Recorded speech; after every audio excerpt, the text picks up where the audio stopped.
बाळासाहेबांच्या तमाम शिवसैनिकांना तुमच्या ह्या अनिश गाढवेचा, बाळासाहेबांच्या लहानशा शिवसैनिकाचा आणि शिवसेनेच्या प्रवक्त्याचा मानाचा जय महाराष्ट्र.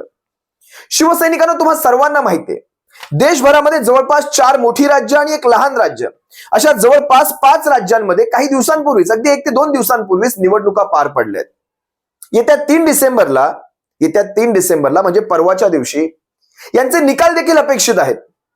पण का कुणास ठाऊक यावेळेस पहिल्यांदाच देशभरातल्या मीडियाच्या मनामध्ये एक तणावाचं वातावरण आहे. मी सगळ्याच मीडियांचं सांगणार नाही, काही मीडिया अजूनही आहेत जे एक निरोगी पत्रकारिता करतात. मी निरोगी हा शब्द वापरला. इतर मीडियांना काय रोग झाला आहे तो तुम्ही शोधून काढायचा. पण अजूनही काही मीडिया आहेत ज्या निरोगी पत्रकारिता करतात. पण मीडियाच्या मनामध्ये यावेळेस पहिल्यांदाच एक तणाव पाहायला मिळाला साऱ्या मीडियांमध्ये. कारण जशा ह्या निवडणुका पार पडल्यानंतर एक्झिट पोल येऊ शकतात कायद्याप्रमाणे. एक्झिट पोल, जवळपास सारे एक्झिट पोल, विशेषतः CNN असेल, एक्सिस टुडे असेल, सी वोटर एबीपी असेल, या साऱ्या एक्झिट पोलने जो आकडा दाखवलाय तो या भारतीय जनता पक्षाला देशभरामध्ये आकडी आणतोय. कारण यांचा जो काय म्हणतात तो हौसला बुलंद झाला होता. महाराष्ट्रामध्ये ज्या प्रकारे जोडतोड केली, तोडफोड केली, मध्य प्रदेशात ज्या प्रकारे तोडफोड केली, बिहारमध्ये प्रयत्न अयशस्वी ठरला, तो प्रकार अयशस्वी ठरला. देशभरामध्ये सगळीकडे जवळपास ऑपरेशन लोटस करायचा प्रयत्न चालू होता. कर्नाटकात फसला, बऱ्याच ठिकाणी यांचे प्रयत्न फसलेत. पण आता कसं झालंय यांचं, एवढी वर्ष तुम्ही सत्तेच्या, पैशाच्या, या सगळ्यांच्या जीवावर, संस्थांच्या जीवावर ते रेटून नेत होतात. पण यंदा नाही. आता नेमकं झालंय असं, या 5ही राज्यांच्या या निवडणुकांचे ज्या वेळेस एक्झिट पोल समोर आले, भारतीय जनता पक्षांच्या प्रवक्त्यांची ततपप झाली. पण ह्यांच्याकडे एक सामायिक उत्तर आहे.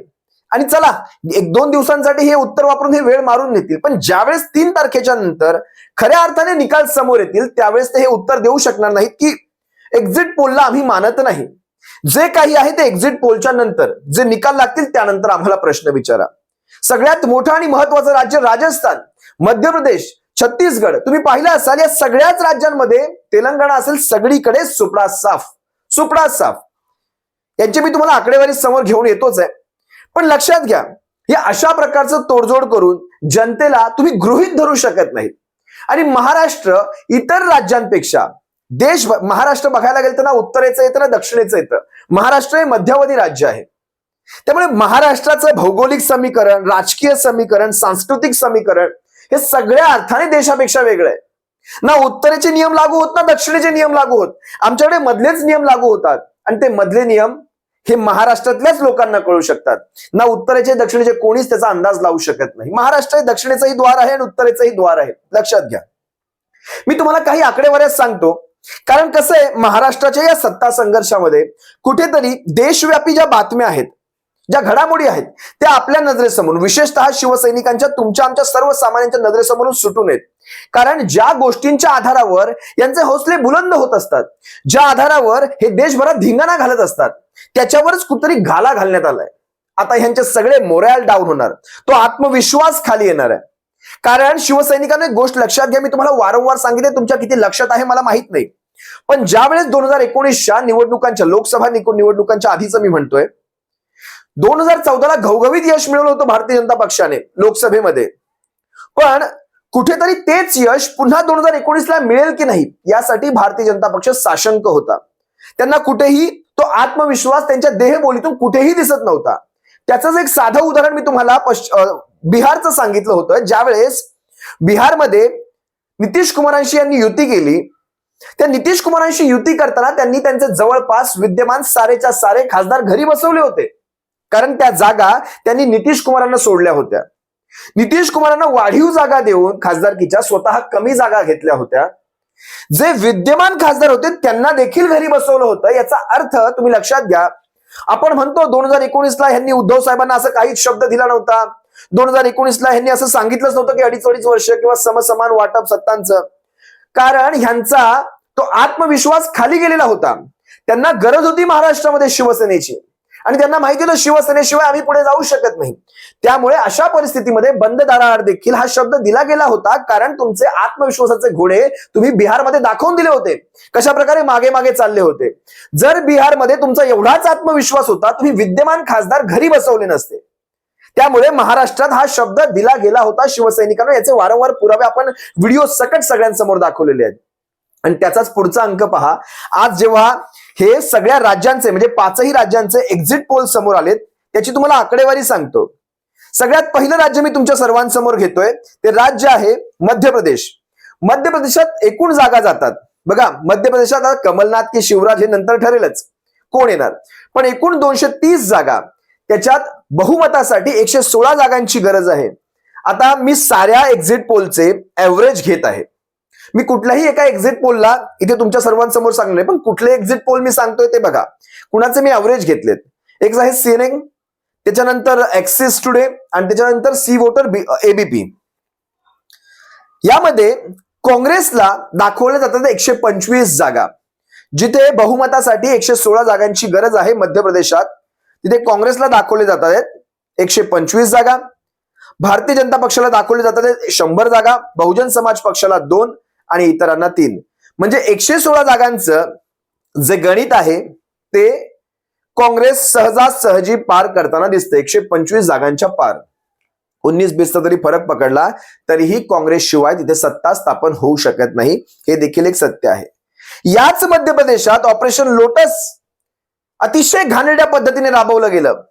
अतिशय घाणेरड्या पद्धतीने. बघा, आदिवासींवरचे अत्याचार सोडा, शिवराज सिंग चौहान यांच्यावर असलेली नाराजी, या सगळ्या प्रकार आणि अँटी इन्कम्बन्सी तर असतेच.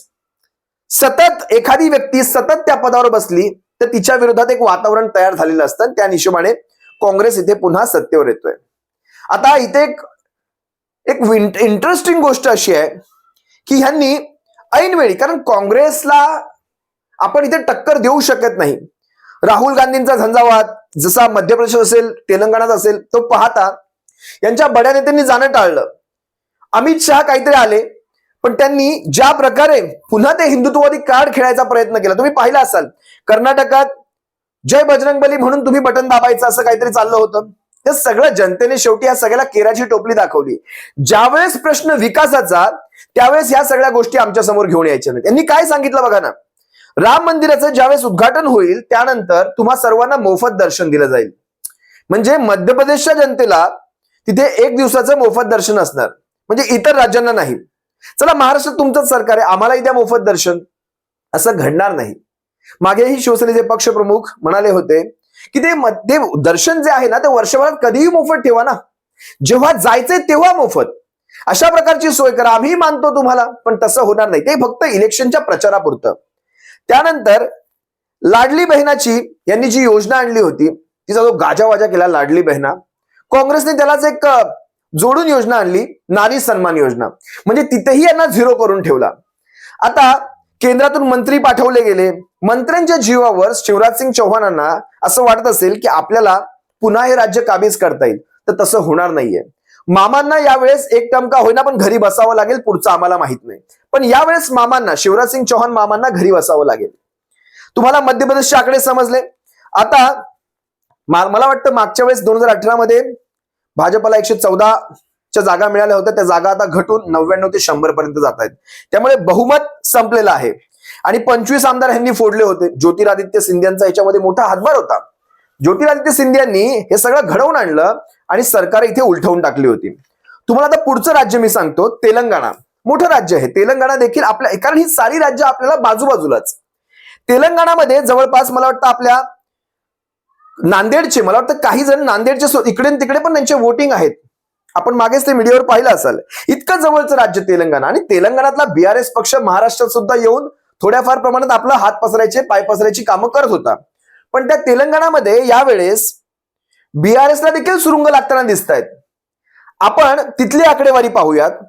शेतकऱ्यांना यांनी सूट दिल्या होत्या मोठ्या मोठ्या, मध्यमवर्गीयांना काही आकर्षक योजना दिल्या होत्या आणि उद्योगधंद्यांमध्ये देखील सूट दिली होती. तेलंगणामध्ये भारत राष्ट्र समिती, तेलंगणाची निर्मितीच मला वाटतं 2014 साली झालेली आहे. 14 पासून आतापर्यंत भारत राष्ट्र समिती हा एकमेव पक्ष आणि स्वतः एकमेवच मुख्यमंत्री राहिलेले आहेत ते. त्यानंतर तेलंगणामध्ये काँग्रेस आणि बीजेपी आणि एमआयएम हे सारे पक्ष आहेत. याच्यामध्ये 119 जागांचं तेलंगणा राज्य, 60 जागा, 6-0 60 जागा या बहुमतासाठी लागतात. 60 पैकी काँग्रेस जवळपास 57 ठिकाणी विजयी होत आहे. म्हणजे 60 पैकी म्हणण्यापेक्षा 119 जागांपैकी मी सांगेन, 119 जागांपैकी काँग्रेस जवळपास 57 ते 61 असा ह्यांचा तो पेंड्युलम आहे. काँग्रेस 57 ते 61, भारत राष्ट्र समिती 46 ते 48, भारतीय जनता पक्ष 6 ते 9.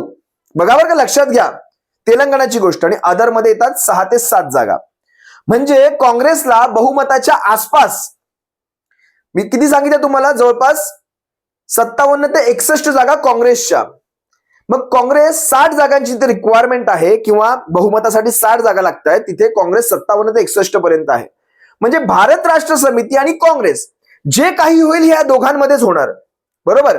म्हणजे एकंदरीत इथे देखील भारतीय, आता आपल्यासाठी आपण एक त्रयस्थ व्यक्ती म्हणून आपण भारत राष्ट्र समिती किंवा काँग्रेस दोघांनी कोणी यावं, आमच्यासाठी काहीच फरक पडत नाही. पण भारतीय जनता पक्ष त्याने एवढा तिथे प्रचाराचा, हे पण गेले होते ना आपले, गेले होते ते सर, त्यांनी देखील प्रचार करून, कारण ह्यांचे पायगुण तुम्ही कर्नाटकात पाहिलेत, आता तेच पायगुण राजस्थानात आणि तेलंगणात तुम्हाला दिसणार आहेत. यांना अशाच ठिकाणी नेलं जातं की नाही, हा एक मोठा एक ट्रॅप असू शकतो, एक जाळं आहे. यांना कळायला हवं या गोष्टी, की तुमचा पायगुण हा लोकांमध्ये दिसून येईल, की हे गेल्यानंतर एखादं राज्य हरतं. आता पुढे पहा, तेलंगणा हातातून गेलं. राहुल गांधींनी ज्या प्रकारे तिथे झंझावात केलाय त्या प्रकारे तेलंगणा असंही येत नव्हतं. एकतर भारत राष्ट्र समिती, एकतर काँग्रेस. पण या आत्ताच्या आकडेवारीनुसार इथे 100% नाही तर 200% इथे काँग्रेस येते. यावेळेस भारत राष्ट्र समितीला तिथे एक झटका लागण्याचे चान्सेस आहेत. आता पुढचं राज्य मी तुम्हाला सांगतो. पुढचं राज्य आहे मिझोरम. तिथे 40 जागा आहेत विधानसभेच्या. 21चा आकडा हा बहुमतासाठी. तिथे MNF पक्षाला 14 जागा मिळण्याचे चान्सेस आहेत. ZPH पक्षाला 16 जागा मिळण्याची, म्हणजे स्थानिक पक्ष आहेत हे. काँग्रेसला 10 आणि भारतीय जनता पक्षाला 0. म्हणजे मिझोरम पण सोडून द्या. हे लहान राज्य असलं तरी पण हे महत्वाचं आहे. इथे स्थानिक पक्षच बाजी मारताना दिसत आहेत. पण 21 जागांचा जादू याकडे दोघांनाही गाठता येणार नाही. त्यामुळे काँग्रेस कुठे ना कुठेतरी कुणाबरोबर तरी सत्तेत आलेली असणार आहे. पण तिथेही काँग्रेस आहे. आता राजस्थानमध्ये अशोक गेहलोत की सचिन पायलट किती, राजस्थानच्या टोटल जागा 199, बहुमताचा आकडा आहे 100. इथे मी दोनच पक्षांमध्ये तुम्हाला गणित करून सांगतो. काँग्रेस 106 जागांवर दाखवली जाते आणि भारतीय जनता पक्ष 92 जागांवर दाखवली जाते. आणि काही इतर पोल्सचे आकडे घेता बहुजन समाज पक्ष 0 ते 2 जागांवर विजयी होण्याचे चान्सेस आहेत. बहुजन समाज पक्ष, बसपा. म्हणजे जो बहुमताचा आकडा आहे 100, तो काँग्रेस 106च्या पार जाते आणि भारतीय जनता पक्ष 92च्या आसपास. म्हणजे राजस्थानासारखं सगळ्यात मोठं राज्य, मध्य प्रदेशासारखं राज्य, सगळीच्या सगळी राज्य जातात ह्यांच्या हातात ना. मग राहतंय काय नेमकं ह्यांच्याकडे, हाच एक मोठा प्रश्न आहे. आता छत्तीसगड घ्या. छत्तीसगड 90 जागांची विधानसभा, 46चं बहुमत. 46चं बहुमत. इथे भारतीय जनता पक्षाला 41 जागा जात आहेत आणि काँग्रेसच्या जागा, माफ करा, भारतीय जनता पक्षाकडे 41 जागा जात आहेत आणि काँग्रेसकडे 51 जागा जात आहेत. 46 जागांचं बहुमत आहे इथे. बीजेपीकडे 41, काँग्रेसकडे 51. आता तुम्ही मला सांगा, या सगळ्या राज्यांचे निकाल पाहता, या 5ही राज्यांचे 19-20चा आकडा जर तेलंगणात सोडला, भारत राष्ट्र समिती की काँग्रेस, पण भारत राष्ट्र समितीचे जवळपास 114 आमदार असताना ते 46 वर खाली येत आहेत. म्हणजे भारत राष्ट्र समितीचा फार मोठा तिथे पराभव होण्याचे चान्सेस आहेत. आणि काँग्रेसवर कोणी का असेना, पण तिथे भारतीय जनता पक्ष 7 ते 8 जागांच्या पुढे जात नाहीये. मग बाकी सगळ्या राज्यांचं तुम्ही पाहता, 5ही राज्यांमध्ये या वोटर, सी वोटर असेल, ABP असेल किंवा CNN असेल किंवा एक्सिस असेल, इंडिया टुडे असेल, या सगळ्यांच्या आकड्याप्रमाणे यांचा सगळ्यांचा एव्हरेज घेतल्यानंतर हे भारतीय जनता पक्ष नेमका कुठल्या माजात फिरतोय, हा एक सगळ्यात मोठा प्रश्न आहे आपल्या सर्वांसमोर. आणि ह्या सगळ्यांचा माज उतरवायचं काम, चला बाहेरच्या राज्यात, कारण बाहेरच्या राज्यात हे यासाठी गरजेचं आहे कारण तिथून जी एनर्जी बाहेर पडत असते, जो आत्मविश्वास यांच्यामध्ये येत असतो, तो आत्मविश्वास कुठेतरी मध्य प्रदेशच्या, तेलंगणाच्या, राजस्थानाच्या बाउंड्रीजवरच, त्या सीमांवरच थांबवण्यात येईल. तो आत्मविश्वासाचा सप्लाय जर तिकडून इकडे येणं बंद झालं ना, बाकीचा कार्यक्रम आपण कसा करायचा तो करू. एवढंच बोलतो. या सर्व घटनांकडे लक्ष ठेवा. या सर्व घटना आणि जो काही, कारण ह्या सगळ्या, हे जे मी तुम्हाला कंपन्यांची नावं सांगितली, यांचे जे अॅक्युरेसी, यांचे तंतोतंत येण्याचे चान्सेस आहेत ते आतापर्यंतचे 92 ते 94 आणि काहींचे तर 96% गेलेले आहेत. त्यामुळे आपण हे हवेत आकडेवारी देत नाही. 92 ते 96 आणि 92 ते 96च्या दरम्यान ह्यांची अॅक्युरेसी येते, म्हणजे हे खरं ठरतं. त्यामुळे बाकीचा कार्यक्रम आपण अगदी इमाने इतबारे करूयात. या भारतीय जनता पक्षाला गाडण्यासाठी जे जे गरजेचं आहे, महत्वाचं आहे, ते तुम्हा आम्हा सर्वांना करायचं. एवढंच तुम्हा सर्वांना सांगतो आणि तुम्हा सर्वांची रजा घेतो. सप्रेम जय महाराष्ट्र बाळासाहेबांच्या शिवसैनिकांनो. काळजी घ्या. जय महाराष्ट्र.